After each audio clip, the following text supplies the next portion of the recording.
Hello students, this is video number 8 of semiconductors. और इसके अंदर हम एक नई सीरीज़ को में एंटर करने जा रहे हैं जिसका नाम है ट्रांजिस्टर।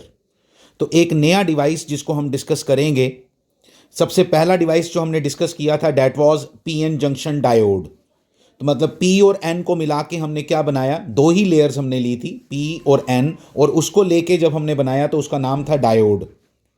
और जब हम इन तीन लेयर्स को, मैंने इसके बारे में पहले ही आपको बता भी दिया था कि ऐसा होने वाला है, 3 लेयर्स 4 लेयर्स ऐसे तक हम लोग मटेरियल्स बनाते हैं। 3 लेयर्स में जब हम एंटर करते हैं तो उसको बोलते हैं ट्रांजिस्टर। यानी कि पी एन पी, मतलब तीन पी और एन को यूज करके आपको 3 लेयर्स बनानी है, ऐसे समझें इसको। क्या पी और एन को यूज करके आपने 3 लेयर्स बनानी है। जैसे आपने पी एन जंक्शन बनाया था, उसमें 2 लेयर्स ली थी, यहां पे आपने 3 लेयर्स लेनी है। ऑब्वियसली 3 लेयर्स लेते टाइम आपके पास दो कंडीशन आपको सामने सामने दिखाई दे रही हैं। क्या कि आप 2 पी और 1 एन भी ले सकते हो और 1 एन और 2 पी भी ले सकते हो, ठीक है। और यहां पे इसीलिए दो तरह के ट्रांजिस्टर्स आपको देखने को मिलते हैं। One is NPN transistor and other one is PNP transistor. ये दोनों मैंने यहां पे बनाए हैं। इसमें आपने ध्यान देना है, क्या एक पहला वाला क्या दिखाई दे रहा है आपको, this is NPN transistor and this is PNP transistor. अब इसको जरा अच्छे से, इसकी कंस्ट्रक्शन को, पहले मैंने स्ट्रक्चर लिखा है ना, पहला पार्ट इसका क्या आएगा स्ट्रक्चर, अगला पार्ट आएगा इसका वर्किंग और वो किस तरह से एक्शन क्या रहेगा इसका, उसको हम स्टडी करेंगे। लेकिन पहले इसके स्ट्रक्चर को, पहले इसकी कंस्ट्रक्शन को जरा अच्छे से अपने दिमाग में बिठा के रखते हैं कि इसके अंदर है क्या, फिर इसकी वर्किंग को हम अंडरस्टैंड करेंगे।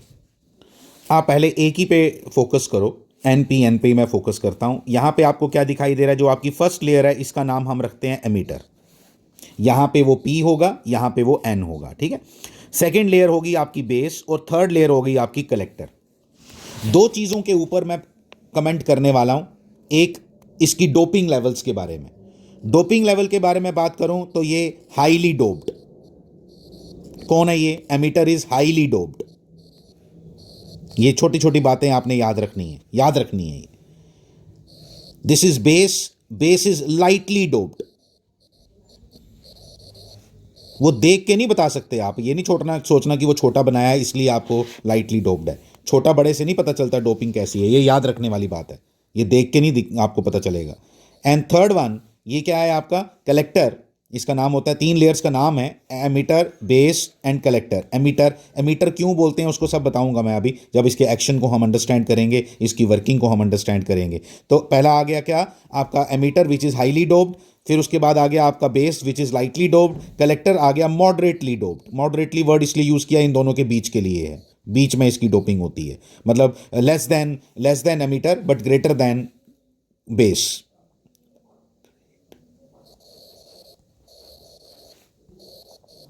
Moderately doped, fine. ये मॉडरेटली डोप्ड ये आ गया। Same is the condition here, यहां पे कोई बताने की जरूरत नहीं है। फिर मैं बात करूंगा इसके एरियाज के बारे में, ठीक है। इसका कितना कितना किस में सरफेस एरिया किसका ज़्यादा रहता है, किसका कम रहता है, उसके बारे में बात करेंगे। वो आ गया आपका, देखना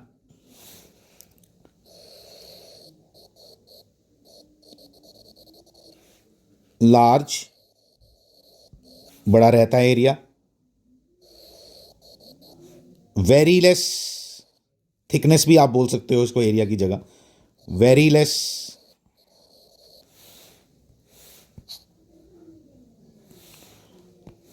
और इसका एरिया वेरी लार्ज।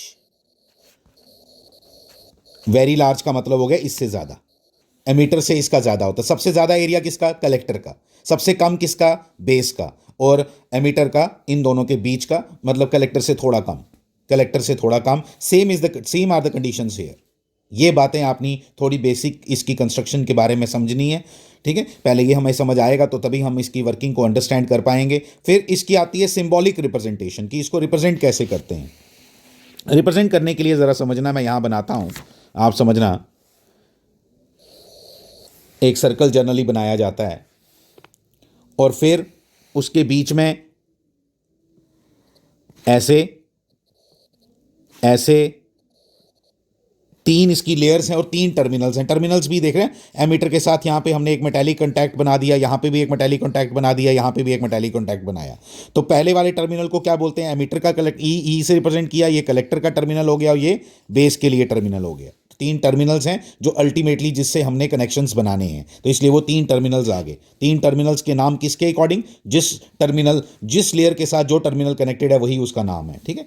तो ये तीन लेयर, ये सिंबॉलिक है, इसमें समझने की कोशिश, इसमें कुछ नहीं करना, ये सिंबल है। जैसे डायोड का सिंबल आपने पढ़ा था, एक ट्राइंगल, और ये इस तरह से जो ये पी रिप्रेजेंट करता है, ये एन रिप्रेजेंट करता है, इसी तरह से यहां पे क्या क्या क्या रिप्रेजेंट करता है वो समझना है।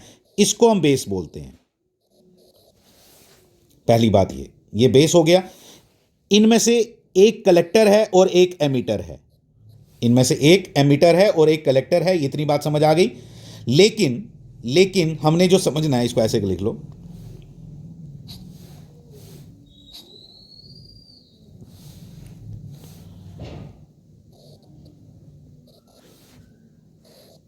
ठीक है। इसमें ये आपका कलेक्टर मान लो और ये आप इसको एमिटर मान लो, ठीक है। लेकिन आप बोलोगे एग्जैक्ट कैसे पता चलेगा सर कौन कौन सा एमिटर है और कौन सा कलेक्टर है? वो पता लगाने के लिए इनमें से एक में ना एरो होगा, इनमें से एक में एरो होगा, और जिसमें एरो होगा, ध्यान देना, जिसमें एरो होगा वो आपका एमिटर होगा, ठीक है। जिसमें एरो होगा वो आपका एमिटर होगा। दूसरी बात, ये मैंने एनपीएन ट्रांजिस्टर बनाया है।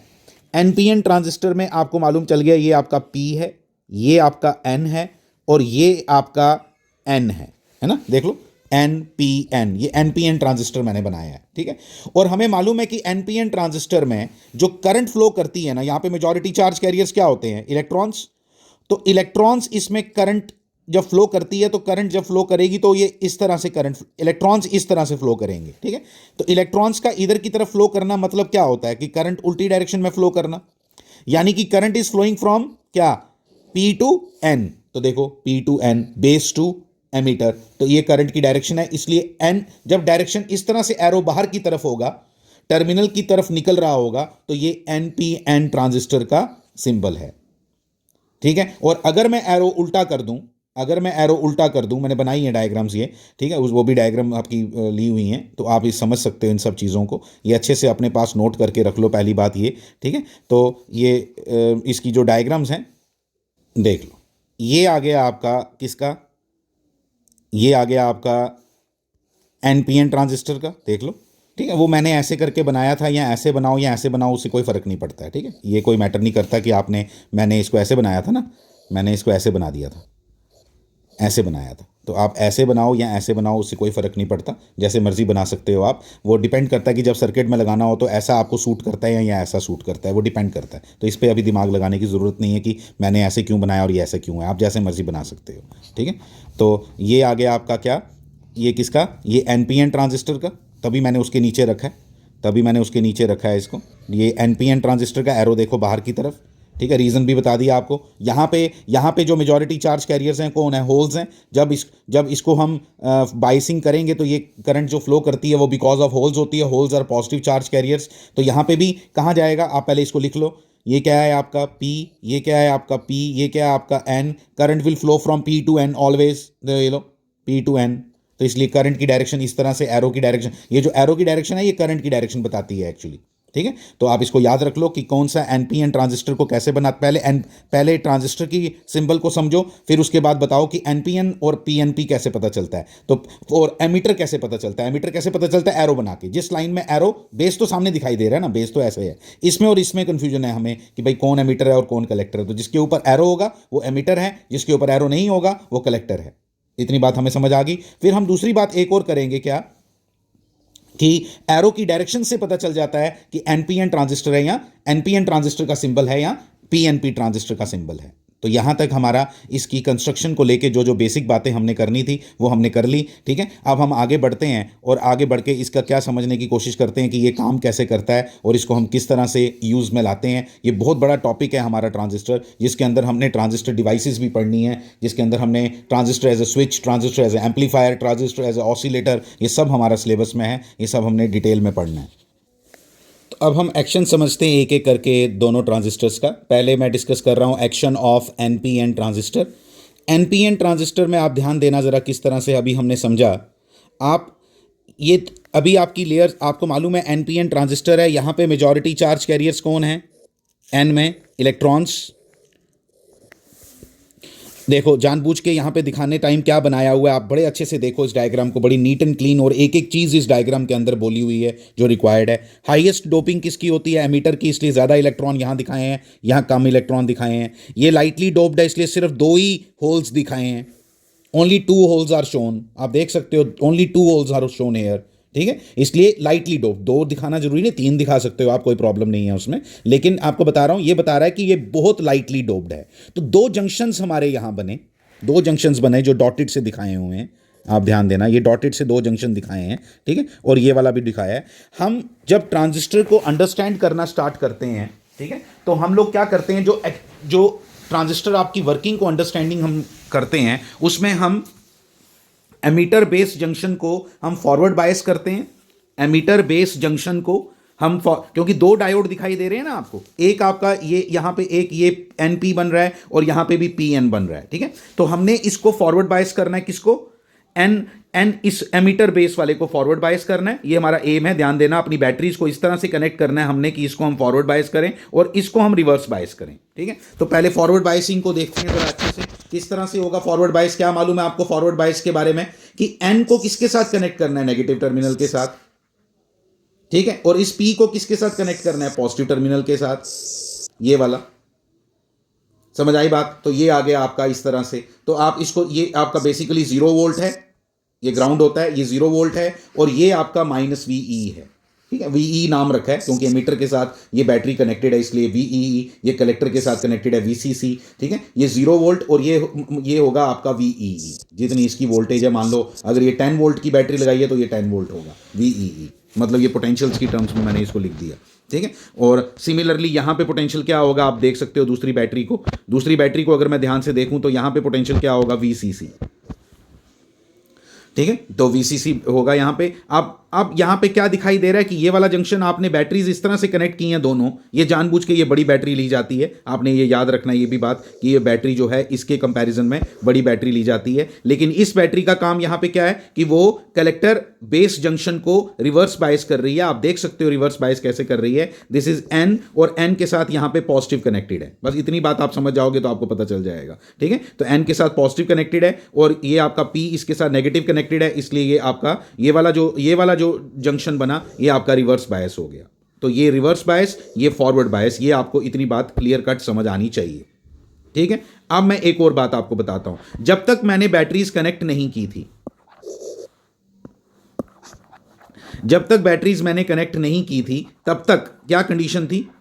जब तक मैंने बैटरीज कनेक्ट नहीं की थी तब तक क्या कंडीशन थी? तब तक दोनों डिप्लीशन लेयर लगभग बराबर होती हैं।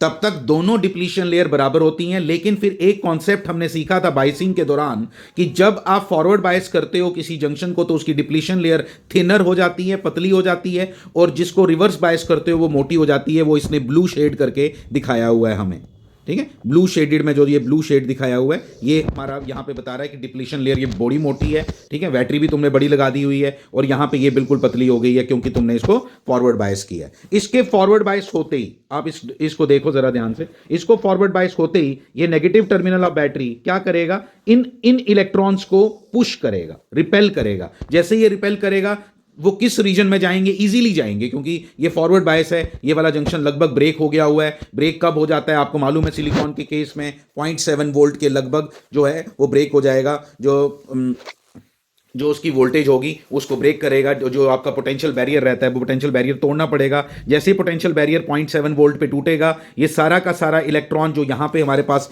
मेजॉरिटी चार्ज कैरियर्स के तौर पे प्रेजेंट है वो सारा का सारा अगले रीजन में जाने की कोशिश करेगा।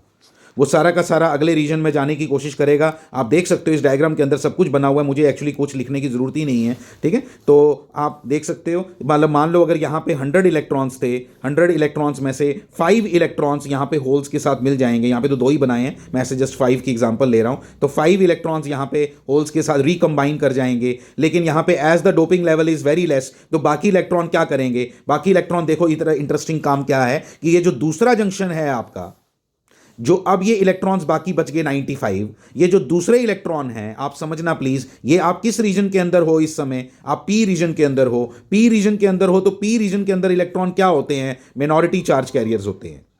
क्या होते हैं? मिनॉरिटी चार्ज कैरियर्स होते हैं। As they are minority charge carrier. आपको मालूम है जब हम रिवर्स बायस करते हैं किसी भी जंक्शन को, किसी भी डायोड को आप बोलो, ठीक है, तो डायोड को जब हम रिवर्स बायस करते हैं तो करंट जो फ्लो करती है वो किसकी वजह से करती है? माइनॉरिटी चार्ज कैरियर्स की वजह से। क्योंकि जो उसकी डिप्लीशन लेयर है, जो आपको बहुत मोटी दिखाई दे रही है, जो आपको दिखाई दे रहा है कि यार ये तो पोटेंशियल बैरियर है, इसने करंट को कैसे अंदर जाने दिया, इसने इलेक्ट्रॉन्स को कैसे जाने दिया। आपने तो सिखाया था कि जब पोटेंशियल बैरियर होता है तो वो तो इन चार्ज कैरियर्स को रोकता है। रोकता किसको है? मेजॉरिटी चार्ज कैरियर्स को। मिनॉरिटी को थोड़ा रोकेगा। तो मिनॉरिटी चार्ज कैरियर्स, क्योंकि इलेक्ट्रॉन जो यहां घुसे हैं आप पी रीजन के अंदर, वो क्या है?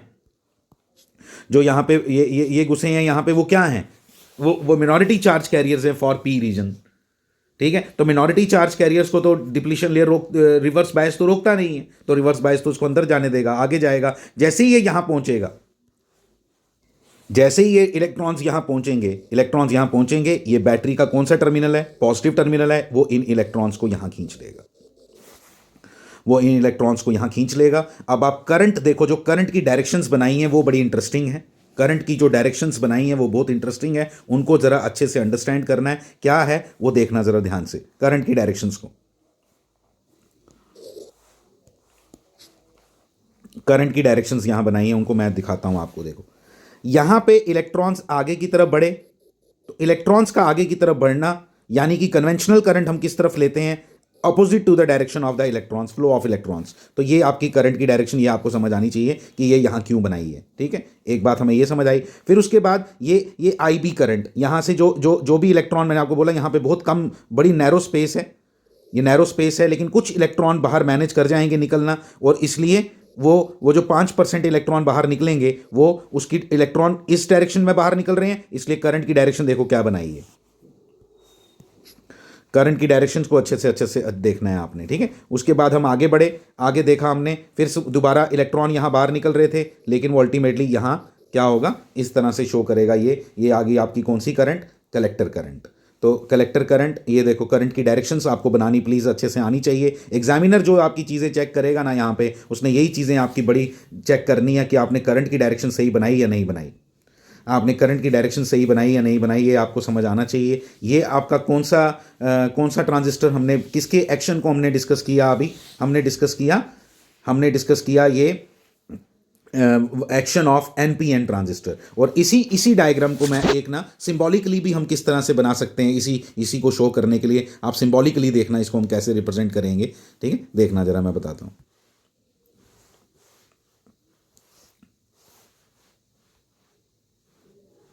देखो मैं यहीं पे साइड पे बना देता हूं आपको, ठीक है।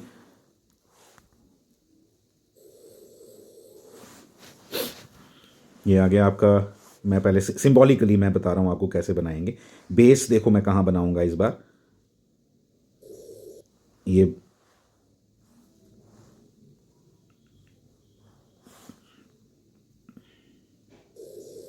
बेस, फिर आपको मैंने ये समझाया था, ये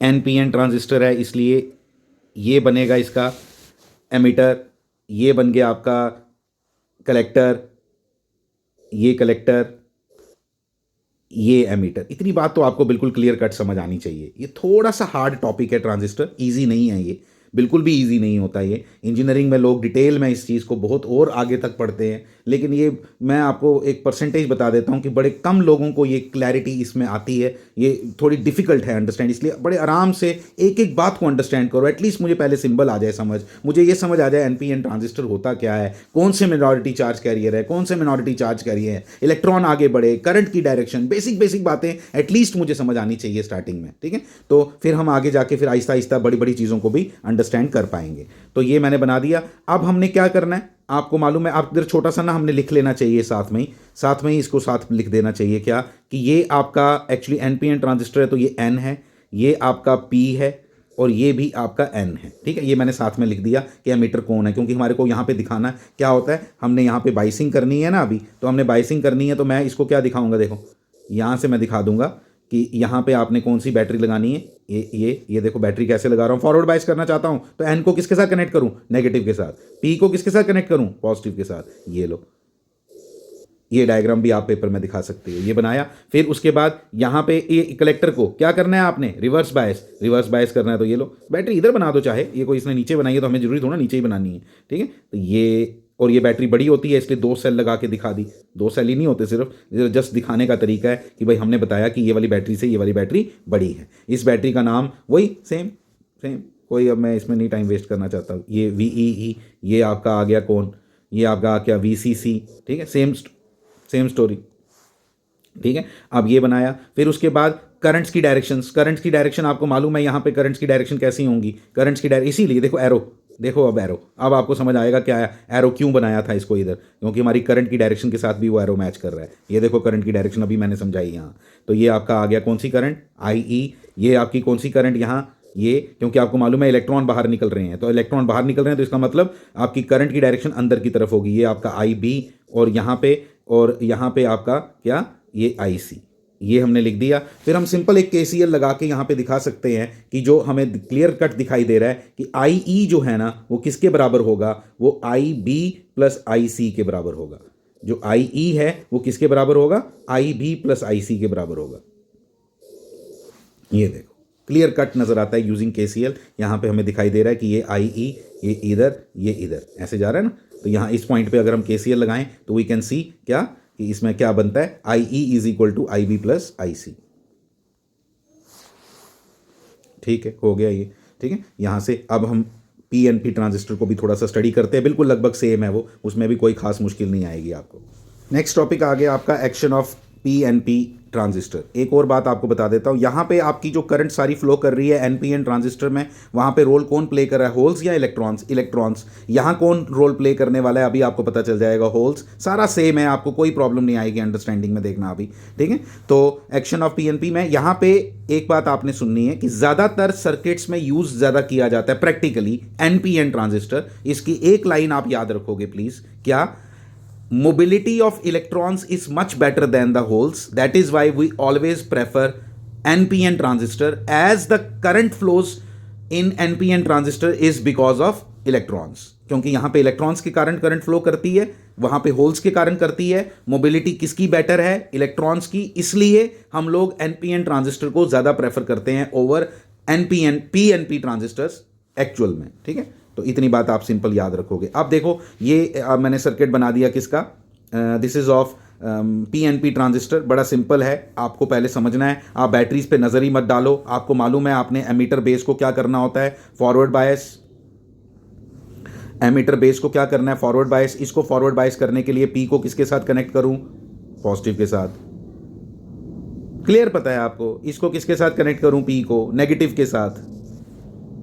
इस P को, क्योंकि ये एमीटर को क्या करना है, forward bias, emitter base junction को फॉरवर्ड बायस, इसको रिवर्स, बाकी सारा सेम है। और क्या, सिर्फ 2-3 चीज़ें चेंज होती हैं, वो मैं आपको बता देता हूँ। क्या, यहाँ पे अब आप जब आप ये लगाओगे पॉजिटिव टर्मिनल, तो ये क्या करेगा, ये इन होल्स को रिपेल करेगा, ये इन होल्स को रिपेल करेगा। रिपेल करने के बाद यहाँ पे लाइटली डोप्ड इलेक्ट्रॉन्स के साथ रिकॉम्बिनेशन होगा, कुछ होल्स बाहर निकलेंगे। करंट्स की डायरेक्शंस देखो उल्टी हो गई, क्योंकि होल जिस डायरेक्शन में फ्लो करता है, यानी पॉजिटिव चार्ज जिस डायरेक्शन में फ्लो करता है, उसी डायरेक्शन में हम करंट लेते हैं। कन्वेंशनल डायरेक्शन ऑफ करंट उसी डायरेक्शन में लेते हैं, ठीक है। तो इसमें और कुछ भी बताने वाला नहीं है, सारा बाकी सब सेम है, बाकी एक एक चीज़ सेम है, बाकी इसमें आपको कोई डिफिकल्टी नहीं आएगी अंडरस्टैंडिंग में, ठीक है। तो मैं इसकी वो वाली डायग्राम भी आपको बना के दिखा देता हूँ, अभी वो भी डायग्राम बना के दिखा देता हूँ। देखिए इसमें आ गया, सबसे पहले इसका सिंबल बनाते हैं, इसका सिंबल बनाते हैं।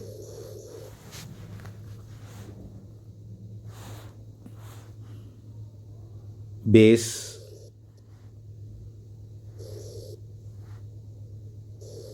इसको मैं मीटर बनाना चाहता हूं। आपको मालूम है करंट की डायरेक्शन ये लेनी पड़ेगी आपको, ठीक है। जब आप प्रैक्टिस करोगे तो आपको खुद पता चल जाएगा, याद भी हो जाता है और आपको मालूम भी पता चल जाएगा कि हमने एरो ऐसा क्यों लिया। अभी दिख ही रहा है, ये देखो IE की डायरेक्शन P से N की तरफ, ये आपका N है, ये N है, ये P है, ये भी P है। इसको फॉरवर्ड बायस करना है। फॉरवर्ड बायस करने के लिए बैटरी कैसी होनी चाहिए, ये लो जी, बैटरी ऐसी होनी चाहिए, ठीक है। फिर इधर आओ, इधर भी लगाएंगे। इधर बैटरी कैसी चाहिए, रिवर्स बायस, लेकिन बैटरी थोड़ी बड़ी चाहिए, 2 सेल लगा दिए। इस बैटरी का नाम VEE क्योंकि एमीटर के साथ कनेक्टेड है। इस बैटरी का नाम VCC क्योंकि कलेक्टर के साथ कनेक्टेड है। करंट्स की डायरेक्शंस ये लो, ये कौन आई ई, ठीक है। यहाँ पे भी होल्स बाहर निकलते हैं, मालूम है आपको, दिख रहे हैं होल्स बाहर निकलते हुए, ठीक है। इसलिए यहाँ पे ये आ गया आपका आई सी, यहाँ पे भी बाहर आ रहे हैं होल्स, इसलिए होल्स की डायरेक्शन ही आपकी करंट की डायरेक्शन है, तो इसलिए ये क्या आ गया आई बी। यहाँ पे भी आपको क्लियर कट नज़र आता है क्या कि I C is equal to I E is equal to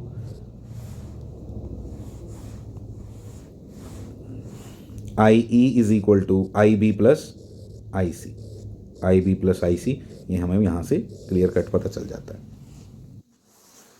अब यहाँ पे ये आपके आगे करंट गेन्स इन ट्रांजिस्टर जो हमने अभी तक सीखा, उससे हमें क्या पता चला, एक तो क्लियर कट पता चलता है कि डोपिंग लेवल कम होने के कारण जो आई बी करंट है वो बहुत कम है, आई ई करंट जो है वो सबसे ज़्यादा है, ठीक है। सबसे ज़्यादा इलेक्ट्रॉन कहाँ थे बताओ, एमीटर में, एमीटर वहीं से एमिट होते हैं, that is why the name is emitter. Collector का नाम कलेक्टर क्यों है, क्योंकि उसने कलेक्ट करने हैं बहुत सारे इलेक्ट्रॉन्स, इसलिए उसका नाम कलेक्टर है। बेस बीच में हमने बनाया, ये आ गया कॉमन बेस करंट गेन को जो हम रिप्रेजेंट किससे करते हैं, बीटा से। And beta is equal to क्या होता है, बीटा इज इक्वल टू होता है I C upon I B, I C upon I B, ये इसको हम क्या बोलते हैं, करंट गेन बीटा से रिप्रेजेंट करते हैं। और यहाँ से हमने एक इक्वेशन हमने इधर से निकालेंगे जो हमें यूज़ करनी है आगे, वो आ गया कि I C is equal to क्या बन गया आपका, beta times I B, beta times I B, ये हमारी एक इक्वेशन है जिसको हम आगे यूज़ करेंगे। अभी मैं इसको बॉक्स में बंद कर देता हूँ। फिर आगे आ गया आपका सेकेंड पार्ट जो आया, सेकेंड क्या है, second part is common ammeter current.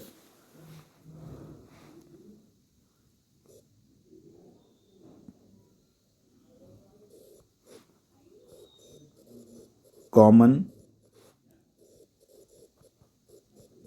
Ammeter current gain,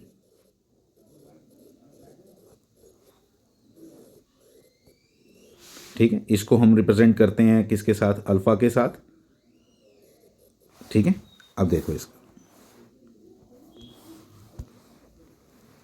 यहां पे इसको रिप्रेजेंट करेंगे अल्फा के साथ, and it is equal to I C upon I E. और यहां से हमें क्या मिल जाता है, तो ये आ गया आपका यहां से आई सी equal two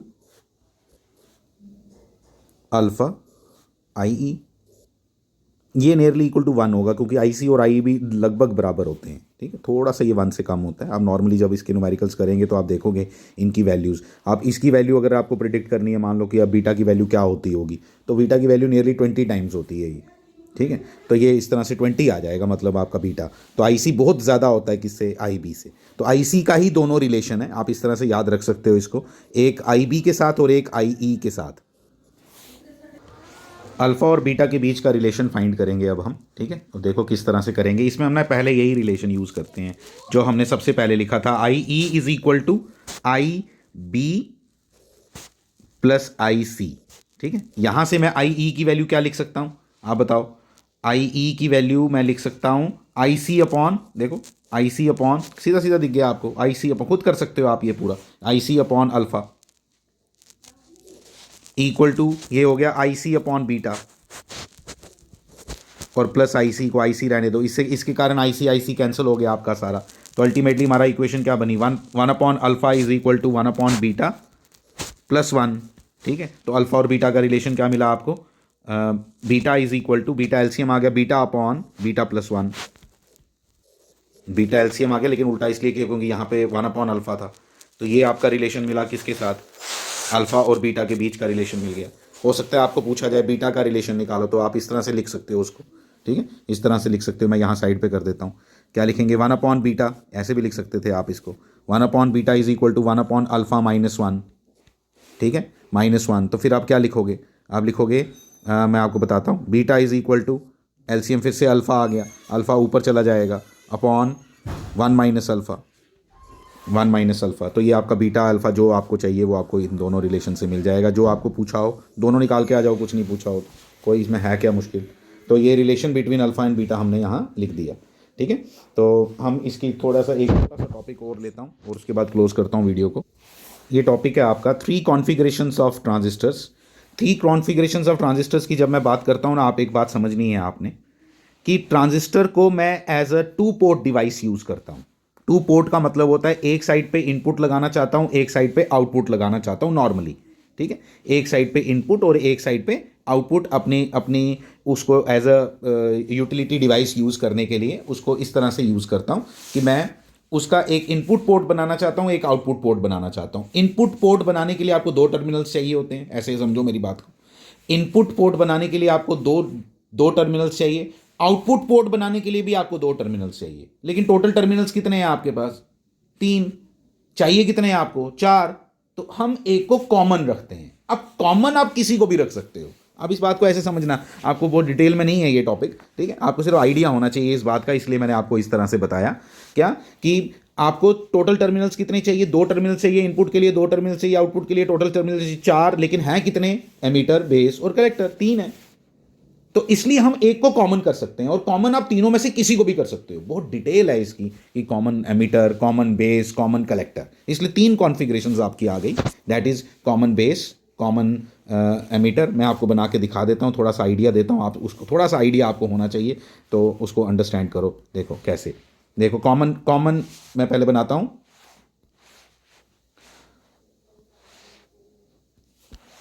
common base configuration जो हमने अभी तक बनाई थी वो कॉमन बेस ही थी, कॉमन बेस कॉन्फ़िगरेशन। ठीक है, अभी कॉन्फ़िगरेशन लिख देता हूँ, configuration, common base configuration.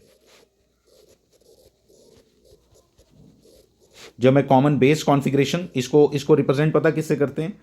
Common base configuration को हम रिप्रेजेंट करते हैं सी बी कॉन्फ़िगरेशन हो गई आपकी, सी बी कॉमन बेस। ठीक है, अब बनेगा कैसा कॉमन बेस वो देखो जरा। कॉमन बेस जब बनाएंगे तो कैसे बनाएंगे उसको देखते हैं।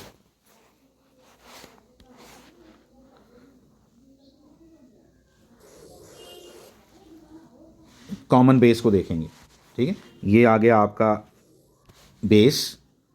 आपको सब मालूम है, कोई भी एनपीएन ट्रांजिस्टर ले लेते हैं हम, एनपीएन बना दिया मैंने, आपको समझ भी आ गया। ठीक है, एनपीएन कैसे पता चला? एरो को देख के। एमीटर कैसे पता चला? एरो को देख के, एरो की डायरेक्शन को देख के पता चला ये एनपीएन है। ठीक है, वो बना दिया। फिर इधर हम छोटा सा लिख भी देना चाहिए साथ में, क्या कि ये आपका एन है, ये एन है, ये आपका एन है, ये आपका पी है। ठीक है, और मेरे को, आपको मालूम है आपको क्या करना पड़ता है इसको। इसको जब आपने करना है तो इसको फॉरवर्ड बायस करना है, तो फॉरवर्ड बायस करने के लिए देखो,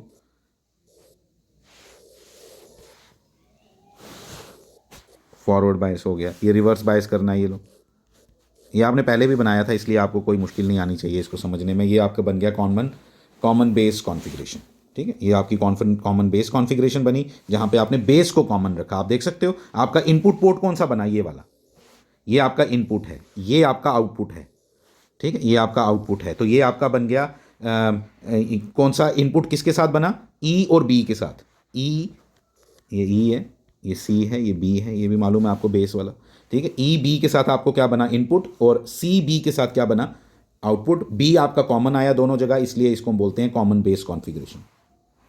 नेक्स्ट आ गया आपका common ammeter configuration. Common ammeter देखो कैसे बनाएंगे हम। कॉमन एमीटर में इस तरह से, एमीटर को कॉमन रखना है ना आपने, तो इसलिए आप क्या करोगे, ये आ गया आपका, ये आ गया आपका बेस, कलेक्टर,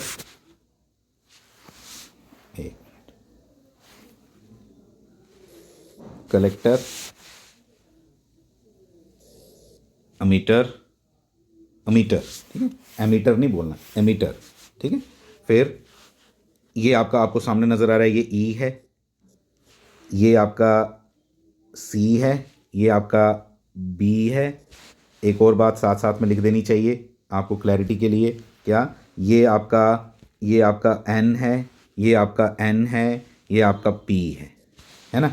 अब आपने एमीटर, ये बेस वाले को क्या करना है? फॉरवर्ड बायस। तो फॉरवर्ड बायस करना है, तो लिखो भाई इसको फॉरवर्ड बायस कैसे करेंगे। ठीक है, इसको फॉरवर्ड बायस करने के लिए क्या करेंगे देखना है।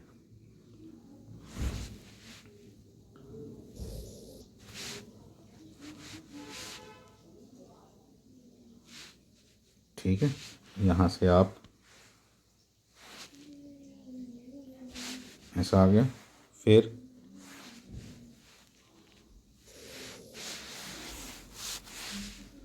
इसको क्या करना, फॉरवर्ड ना, तो ये पी है, तो यानी कि आपको क्या लगानी पड़ेगी, बैटरी।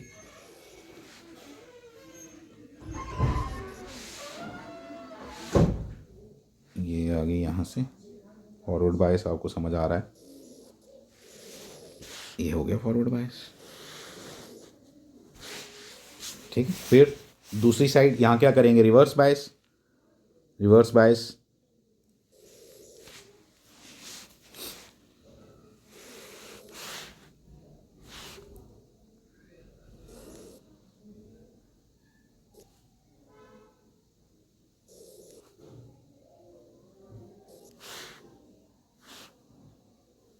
ये देखो, आपको ये नज़र आना चाहिए कि किस तरह से कर रहे हैं। ठीक है, आपको समझ आना, ये रट्टा नहीं मारना है, हमने याद रख लेना है कि किस तरह से हम किसको फॉरवर्ड बायस करते हैं और किसको रिवर्स बायस करते हैं। This is the interesting thing. इसको यहाँ ज्वाइन करो।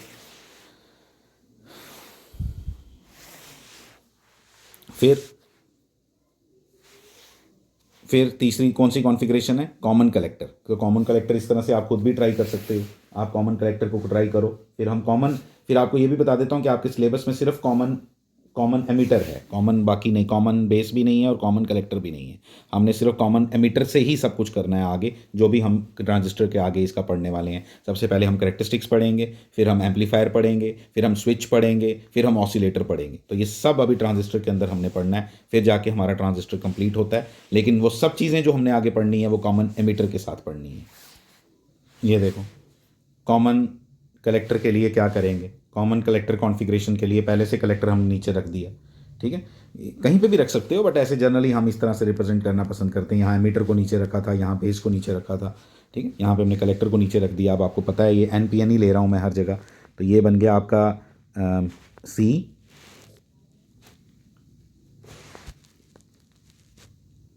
ये आ गया आपका E, ये B। फाइन, ये इस तरह से है। अब आपने फिर से इसको फॉरवर्ड बायस करना है, आपने इस बेस और कलेक्टर वाले को, इसको फॉरवर्ड बायस करना है और दूसरे वाले को आपने रिवर्स बायस करना है। उसको ज़रा अच्छे से देखोगे, पहले देखने से पहले आप एक और काम इसके साथ ही कर लो। किसको, इसको लिख दो क्या, ये आपका N है,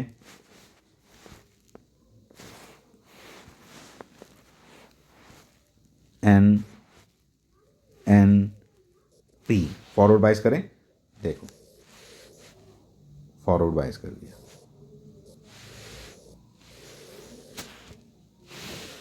हो गया फॉरवर्ड बायस। अब इधर से आपने कलेक्टर को क्या करने की कोशिश करनी है, रिवर्स बायस। ठीक है, रिवर्स बायस। तो कलेक्टर को जब आप रिवर्स बायस करने की कोशिश करोगे तो एक बार ही खास ध्यान रखना है इस बात का। देखो ये नेगेटिव इधर कनेक्टेड है ना इस कलेक्टर के साथ, अब आपने इसको इस तरह से कनेक्ट करना है। आप देखना जरा ध्यान से, इस तरह से कनेक्ट करेंगे कि यहाँ पे ये ऐसा बने। देखो ये आपकी कॉन्फ़िगरेशन बनेगी कॉमन कलेक्टर। कॉमन कलेक्टर में एक कन्फ्यूजन आपको हो सकती है। देखो हमने इस बेस, इस वाले को क्या करना था, फॉरवर्ड बायस। तो फॉरवर्ड बायस करने के लिए हमने क्या किया, इसको यहाँ से पॉजिटिव टर्मिनल के साथ कनेक्ट किया, इसको नेगेटिव के साथ कनेक्ट किया। ये कुछ पोटेंशियल पे है, ठीक है, फाइन।